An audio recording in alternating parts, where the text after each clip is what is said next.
दीपों का ये त्योहार दिवाली हमारे दिलों में रोशनी और उमंग भर देता है।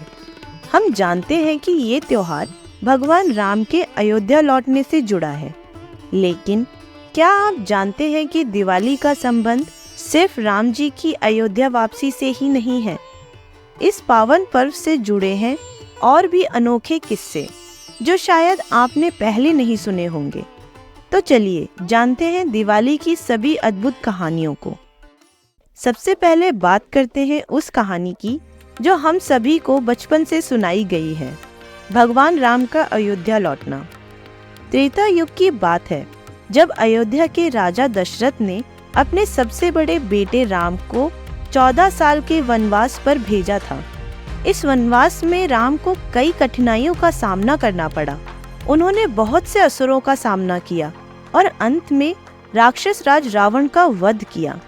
जब रावण का अंत हो गया और राम, सीता और लक्ष्मण 14 साल बाद अयोध्या लौटे तो अयोध्या के लोग बहुत खुश हुए।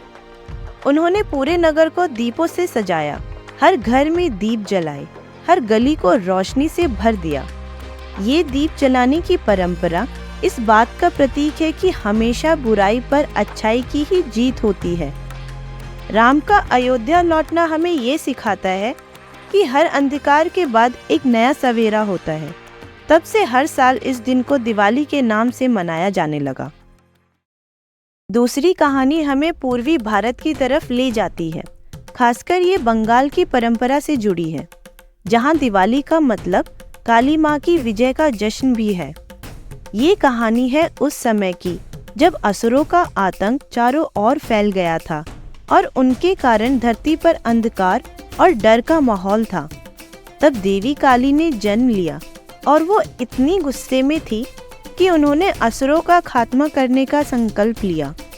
काली माँ ने अपने प्रचंड रूप में सारे असुरों का नाश कर दिया, लेकिन उनकी शक्ति इतनी असीमित थी कि वो गुस्से में एक उग्र नृत्य करने लगी, जिससे धरती कांपने लगी। उनके इस नृत्य को देखकर सभी देवता डर गए कि कहीं ये क्रोध सृष्टि का अंत ना कर दे। तब भगवान शिव ने उनका गुस्सा शांत करने का फैसला किया। वो काली माँ के सामने लेट गए और जैसे ही काली माँ का पैर शिव पर पड़ा, उनका गुस्सा शांत हो गया।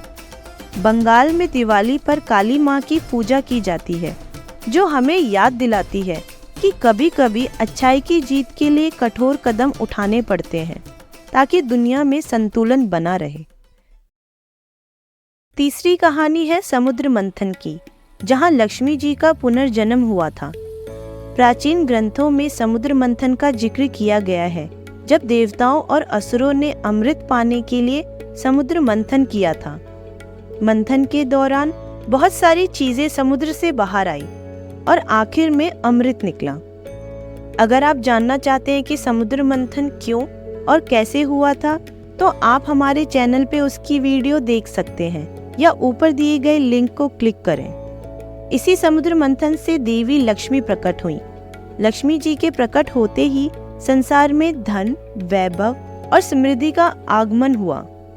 कहा जाता है कि लक्ष्मी जी का जन्म समुद्र से हुआ, इसीलिए उन्हें समुद्र कन्या भी कहते हैं। दिवाली वाले दिन लक्ष्मी जी का पुनर्जन्म हुआ था, इसलिए दिवाली की रात को लक्ष्मी पूजा की जाती है ताकि वो हम पर कृपा करे और हमारे घर में समृद्धि और धन का वास हो।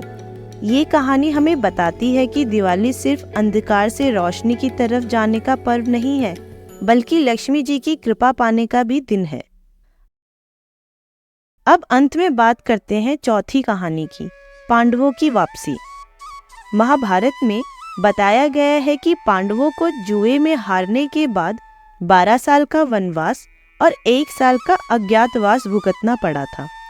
इतने लंबे समय तक अपने परिवार और राज्य से दूर रहने के बाद जब पांडव वापस अपने राज्य में लौटे तो वहां के लोगों ने दीप जलाकर उनका स्वागत किया।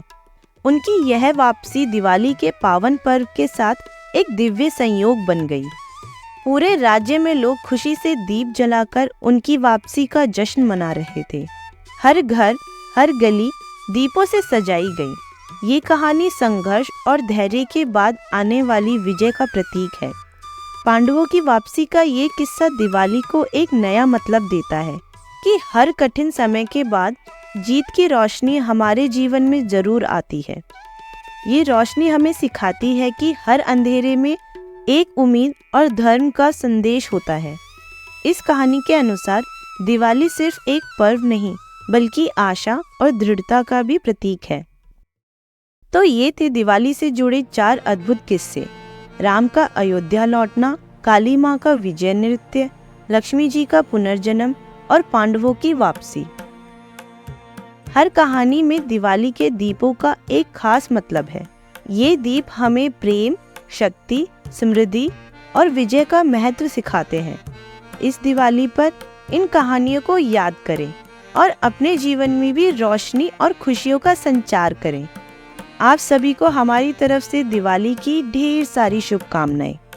इन कहानियों को लोगों तक पहुंचाने के लिए इस वीडियो को लाइक और शेयर ज़रूर करें और हमारे चैनल को सब्सक्राइब करना ना भूलें। हमें कमेंट्स में ज़रूर बताएं कि इनमें से कौन सी कहानी आपके लिए नई थी।